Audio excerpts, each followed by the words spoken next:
अरे ये बिहार है क्या? हाँ भैया ये बिहार ही है। सुनते कि बिहार में मतलब झपकते सामान चोरी हो जाता है। हाँ भैया सही सुने हैं। अच्छा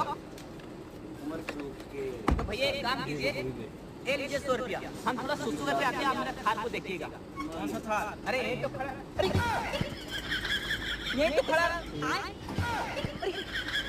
कहाँ गया?